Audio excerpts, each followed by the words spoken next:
Exercise 3.1 का पहला प्रश्न है, आफ्ताब अपनी पुत्री से कहता है कि 7 वर्ष पूर्व मैं तुमसे 7 गुनी आयु का था, अब से 3 वर्ष बाद मैं तुमसे केवल 3 गुनी आयु का रह जाऊंगा। इस स्थिति को बीजगणितीय और ग्राफीय रूप में व्यक्त कीजिए। इसमें पहले हम प्रश्न को ध्यान से पढ़ते हैं। 2 कंडीशन इसके अंदर होती हैं, उनको हम सॉर्ट आउट करेंगे।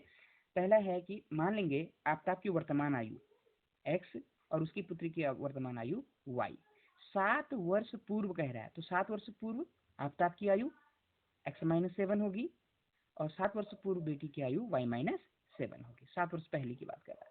प्रश्नानुसार क्या है, तुमसे 7 गुनी आयु का हो जाऊंगा कह रहा है आफ्ताब। आफ्ताब कह रहा है कि 7 वर्ष पूर्व आफ्ताब की आयु उसकी पुत्री की आयु की 7 गुनी थी, तो आफ्ताब की अभी की आयु कितनी है, x-7 इक्वल टू हो जाएगी 7 गुना 7 इंटू y-7। मल्टीप्लाई करेंगे, पक्षांतर कर लेंगे, इसको हम पक्षांतर करके ले आएंगे और सॉल्व करते हैं तो x-7 ऐसे रहेगा 49 और माइनस हो जाएगा 7 42। समीकरण नंबर 1। दूसरी कंडीशन क्या है, अब से 3 वर्ष बाद कह रहा है, तो पहले 3 वर्ष बाद आफ्ताब की आयु निकाल लेंगे। 3 वर्ष बाद आफ्ताब की आयु x+3 होगी और उसकी बेटी की आयु यानी पुत्री की आयु 3 वर्ष बाद y+3 होगी। अब कंडीशन क्या है, 3 साल बाद 3 वर्ष बाद आफ्ताब की आयु उसकी पुत्री की आयु की 3 गुनी है कह रहा है, तो 3 गुनी मीन्स x+3 अभी थी उसकी 3 साल बाद, 3 गुनी 3 गुना y+3 हो जाएगी। इसमें ब्रैकेट ओपन करेंगे, पक्षांतर करेंगे तो x माइनस में इधर आ जाएगा ये और माइनस 9 आ जाएगा, तो सॉल्व करेंगे x-3y ऐसे रहेगा, ये धन 3 है, ये ऋण 9 है, ये 6 हो जाएगा, ऋण 6। समीकरण नंबर 2। तो समीकरण 1 और 2 जो उपरोक्त कथन है उसका बीजगणितीय रूप है। इसका ग्राफिकल रिप्रेजेंटेशन कैसे करते हैं, तो गणितीय रूप में ज्यामितीय निरूपण करने के लिए पहले हम इसके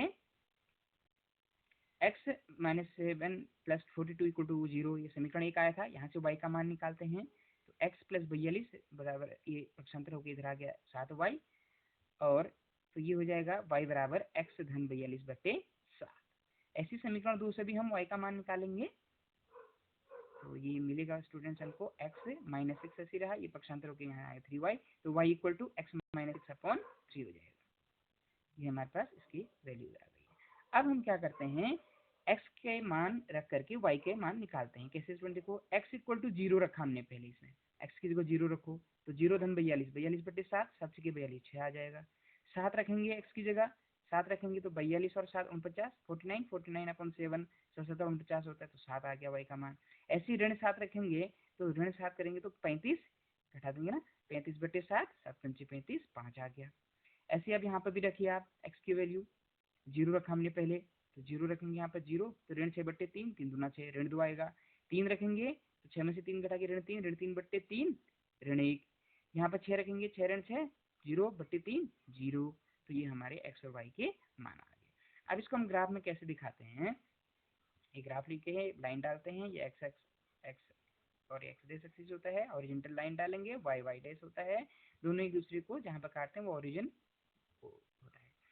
बाकी हम इसमें ले लेते हैं 10, 20, 30, 40, 50 करके हम कुछ टेबल्स ले लेते हैं और यहाँ भी 10, 20, 30, 2-2 सेंटीमीटर को हमने 10 सेंटीमीटर के फॉर्म में लिया है।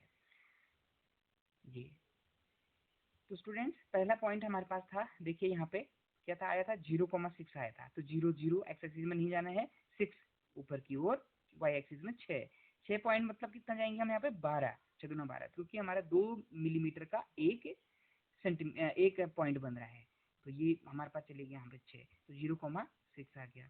7,7 कैसे जाएंगे, देखिए एक्स एक्सिस में भी 7 जाना है, यानी कितने छोटे छोटे खाने कितने जाएंगे, 14 खाने यहाँ की ओर जाएंगे और 14 खाने ऊपर की ओर, तो यहाँ पर एक पॉइंट मिलेगा हमको ये 7,7।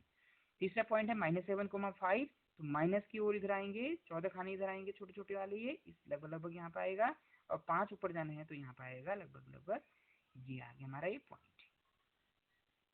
तो हम जब लाइन ड्रॉ करेंगे तो ये एक लाइन ड्रॉ हो जाएगी।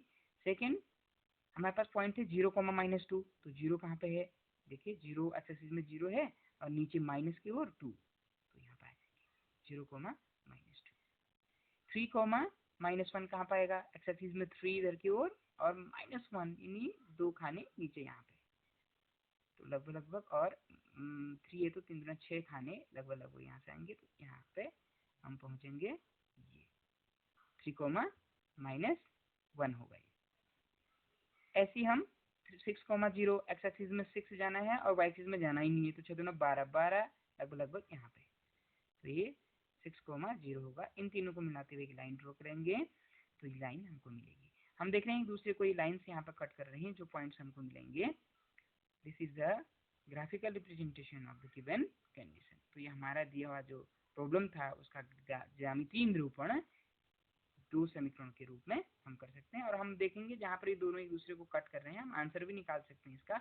जैसे इसमें आ रहा है ये, ठीक है, यहाँ पे ये 42, 40 के बाद 42 लगभग है, और यहाँ ऊपर की ओर देखेंगे वाई एक्सिस में तो ये 12 है। तो हम एक्स एक्सिस में हमने एक्स माना था, आफ्ताब की आयु, तो आफ्ताब की आयु 42 हो सकती है और पुत्री की आयु 12